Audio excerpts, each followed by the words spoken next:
Hey everyone, so these are my hop-up parts for my BBX to my BX build that I'm going to do. So these are some of the components I'm going to be starting with.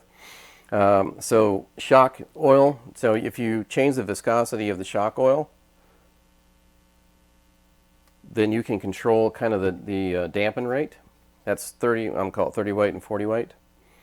The thicker, more viscous the oil is, the more of a dampening power it has. So you can kind of tune your shocks by using different weights. Here's the sealed bearings I was talking about. I got the fast eddy bearing, so it's a BBX BB01 sealed bearing kit. So everything is sealed bearings, so that way I can keep dust and stuff out of the bearings. I'll still have to do maintenance on them, but you have to do a lot less when you have sealed bearings. So that right there is going to help out a lot. So these are flexible shafts at the end of the front. I think the other ones are, I think I bought these because I didn't know if they were metal or plastic. I think they're actually metal, so I may not actually have to use these. These may be spares. And then upgraded drive shafts, full metal. I think the drive shafts are metal, so I may not need these again. So I bought some parts before I saw some of the videos, so I may have overkill on some of the parts, unfortunately. And a lot of this stuff I got off of Amazon. So that's metal gear differential. I'm sorry, metal gears for the transmission set. I'm sorry, not differential. I went ahead and went with metal gears for the transmission, so it's less plastic that can be stripped out. So this is actually the steel gear differential unit, which I'm not going to do right now. I'm not going to go over differential stuff. I'm going to stay with the ball bearing differential and the slipper clutch, but you can also use the slipper clutch with this differential.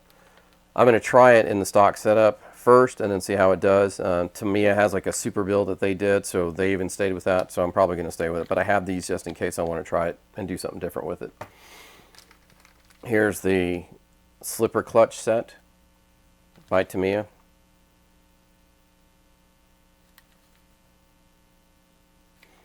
So that helps in being with a more powerful motor with how the power gets applied to the wheels. Here's what I was talking about with those hard turnbuckle shafts in the front so that you can make adjustments easier. I went ahead and got this, that's body reinforcement. I got the front shock towers, as I call them. They call them aluminum damper stays for the front, but if you look at the shape of the, I'll show you when I get to each of the different parts, I'll show you the stock and then the hop-up version.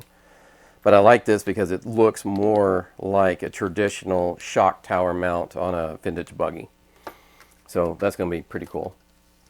I got some different, I actually got the recommended Cera grease, which is ceramic grease. I'll have to remember, it's like, one is like when there's a mixture between metal and plastic, then the ceramic grease does better because I think the other grease breaks down plastic. Can't remember 100%. And then always, if you're dealing anything with O-rings and you're putting O-rings on stuff, you should always have an O-ring lubricant, especially if you're going to be worrying about it. It's mainly for if you want to keep something sealed, but the biggest thing is that it keeps it supple and everything, but you don't soak them. It's just enough to make sure that they slide.